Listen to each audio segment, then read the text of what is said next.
Existen muchas historias de personas que han sido condenadas a muerte y que han sobrevivido a su ejecución. El sobrevivir les llevó a dos cosas: fueron ejecutados por segunda vez, o fueron indultadas, en el mejor de los casos. En esta ocasión hablaremos de 7 casos que a mí me parecieron sorprendentes y ya verán por qué. En la descripción les dejaré otros casos por si quieren leer más acerca de personas que igualmente sobrevivieron, y sus historias. Ya sin más nada que decir, aquí les presento 7 personas que sobrevivieron a su ejecución.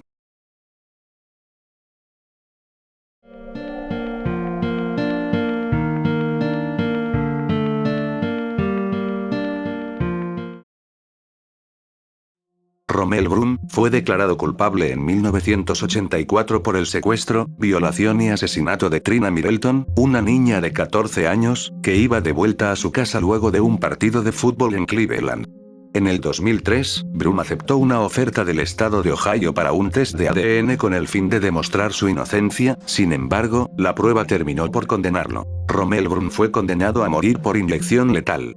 El 15 de septiembre de 2009, Bruun sobrevivió a su ejecución en la Southern Correctional Facility, de Lucasville, Ohio. Tras la audiencia de clemencia, los verdugos trataron durante 2 horas de encontrar una vena adecuada para una vía intravenosa. El reo colaboró todo lo que pudo, cambiando de postura, flexionando los brazos, abriendo y cerrando los dedos, llegando a los huesos y músculos en el proceso, pero no encontraron ninguna, debido al mal estado en que se encontraban estas por la adicción a la heroína que sufría el reo, por lo que tuvo que ser devuelto a su celda y el proceso se aplazó una semana. Durante esos días, los abogados de Rommel declararon que su defendido había sufrido un castigo cruel e inusual durante su ejecución sin éxito. Finalmente presentaron un alegato sagaz: matar a Rommel sería destruir evidencia clave en el juicio. Rommel continúa vivo, a la espera de su apelación.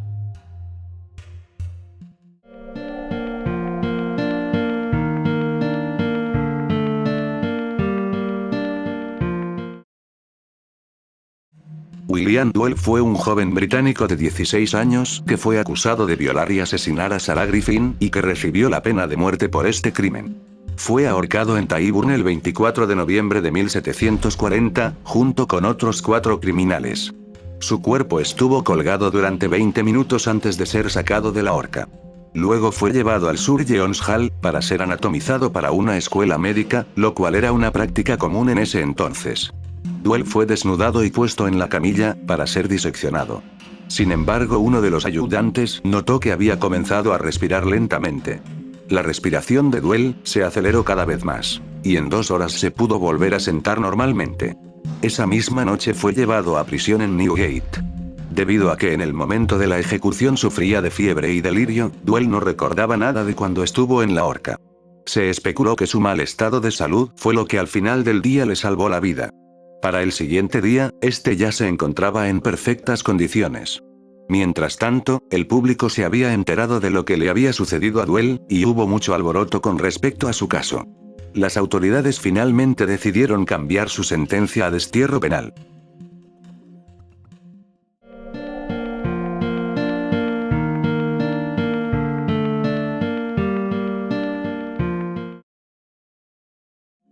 Una noche de 1752, Ewan MacDonald, de 19 años, había estado bebiendo toda la noche hasta ponerse ebrio. Estar en este estado provocó que Ewan comenzara a hacer disturbios y a golpear a las demás personas que se encontraban en el lugar. También lo llevó a tener una fuerte discusión con un individuo llamado Robert Parker. Cuando Parker trató de irse del lugar, MacDonald lo siguió hasta un callejón y lo apuñaló en la garganta. MacDonald fue debidamente declarado culpable el 28 de septiembre de 1754. El juez dictó la sentencia de muerte bajo la ley de asesinatos: se le colgará por el cuello hasta que muera, luego se disecará y se anatomizará. Y así fue. Ewan MacDonald fue ejecutado en la horca en el páramo de Newcastle, en Inglaterra. Su cuerpo fue donde la mayoría de los cuerpos de criminales ejecutados iban en ese momento: al teatro de disección de una escuela de medicina local. Estos cadáveres eran muy valiosos para los cirujanos, ya que eran la única forma legal de estudiar anatomía.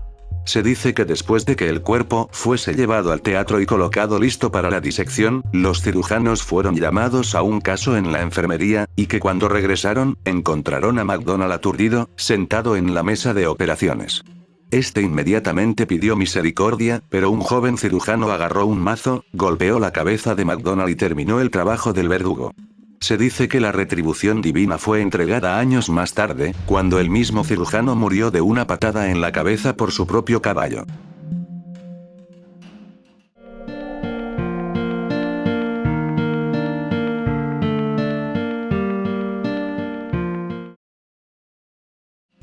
Ineta de Balsam fue sentenciada a muerte por albergar a ladrones en 1264. Los registros dicen que la ahorcaron a las 9 de la mañana del lunes 16 de agosto y permaneció colgada varios días. Cuando le sacaron de la horca, se afirma que todavía estaba viva. Su tráquea fue descrita como deformada y osificada, por lo que nunca fue suficientemente apretada por la soga. Su supervivencia la llevó a la atención del rey Enrique III de Inglaterra, quien le concedió un perdón real. Y eso fue todo lo que pude encontrar de ella. No me juzguen, tampoco es que haya mucha información en internet de una persona que vivió hace más de 700 años.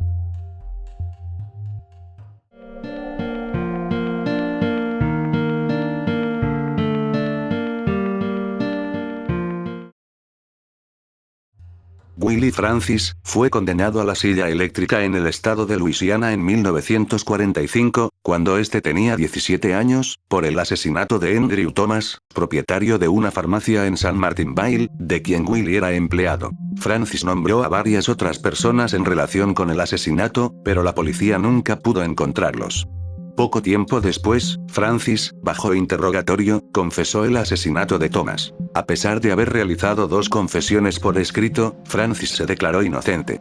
Los abogados defensores designados por el Estado no opusieron ninguna objeción, no llamaron a ningún testigo y no presentaron defensa. La validez de las confesiones no fue cuestionada por la defensa. Sin embargo, solo 2 días después de que el juicio se iniciara, Willie Francis fue declarado culpable de asesinato y fue condenado a muerte por 12 jurados. En su ejecución, la silla eléctrica falló en matar a Francis. Los testigos de la audiencia informaron escuchar al adolescente gritar detrás de la máscara de muerte de cuero: "Quítenmelo. Quítenmelo.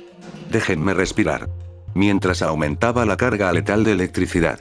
Otro informe señaló que el joven dijo: "No me estoy muriendo". Resultó que la silla eléctrica había sido incorrectamente instalada por un guardia de prisión que se encontraba ebrio. Pasado un tiempo, se firmó una nueva orden de ejecución y, finalmente, fue ejecutado un año más tarde, después de que la Corte Suprema de Estados Unidos resolvió que esta segunda ejecución no infringiría la Constitución.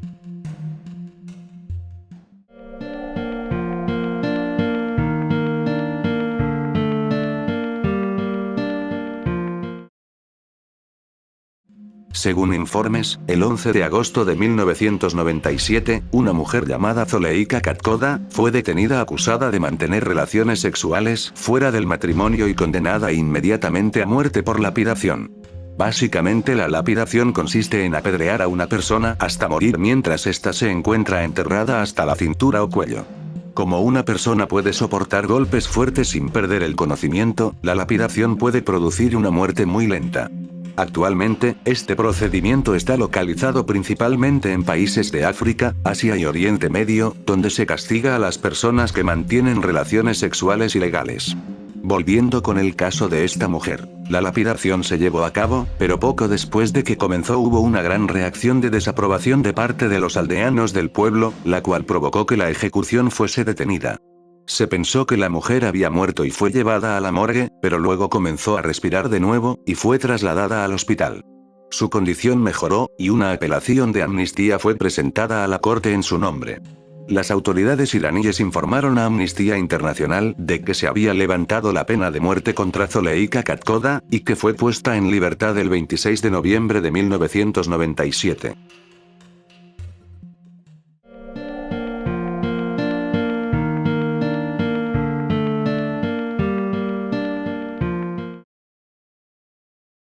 Joseph Samuel, un chico involucrado en una pandilla de ladronzuelos de los suburbios de Sydney, que tras cometer un robo en 1801 en una casa de una mujer muy rica e influyente de la ciudad, se vio involucrado en el asesinato de uno de los policías que acudió al lugar. A pesar de reconocer haber robado los bienes, negó su parte en el asesinato, una declaración que de nada le sirvió puesto que, injusta e incomprensiblemente los jueces pusieron en libertad al líder de la banda por falta de pruebas y Joseph fue condenado a muerte en la horca. Joseph fue llevado a Parramatta donde cientos de personas se habían reunido para presenciar la ejecución. Era algo así como el show del momento en esas épocas. Eran las típicas ejecuciones desde un carro, se ataba el nudo al cuello de los criminales sentenciados, el cura les compartía un rezo y se hacía avanzar el carro a toda velocidad para que cayeran. Las cuerdas utilizadas soportaban hasta 450 kilogramos, suficiente para soportarlos 5 minutos colgando pataleando sin romperse como era costumbre. 3 fueron los intentos por acabar con su vida y ninguno pudo ser consumado. Con 5 cuerdas de cáñamo para un máximo de 5 minutos sin romperse, era más que suficiente en un método muy común y extendido incluso hasta la segunda mitad del siglo XIX para las ejecuciones humanas. Para la suerte de Joseph la cuerda se rompió en el primer intento, y en vez de ahorcarse cayó al suelo violentamente torciéndose un tobillo. Prepararon otra, la pusieron alrededor de su cuello, lo subieron nuevamente al carro y lo tiraron una vez más. Samuel, una vez más cayó porque el nudo se desarmó hasta hacerlo tocar el piso con sus botas. El verdugo estaba seguro de haber ajustado bien todo pero pronto insistió con una tercera vez.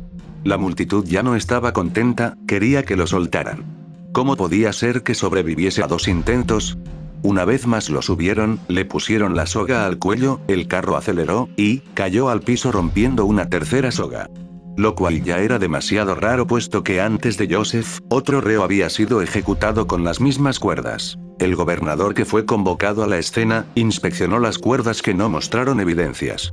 Con las mismas cuerdas el otro criminal había sido ejecutado con éxito, en cambio Samuel tan solo sufrió un esguince de tobillo, expresó el gobernador. El mismo gobernador y toda la multitud estuvieron de acuerdo en que era una señal de Dios, y no era merecedor de la ejecución. Por unanimidad, y por real decreto, Joseph Samuel recibió el indulto total. Un saludo para Eduardo Herrera, que fue el único que estuvo cerca de adivinar de qué trataría el vídeo.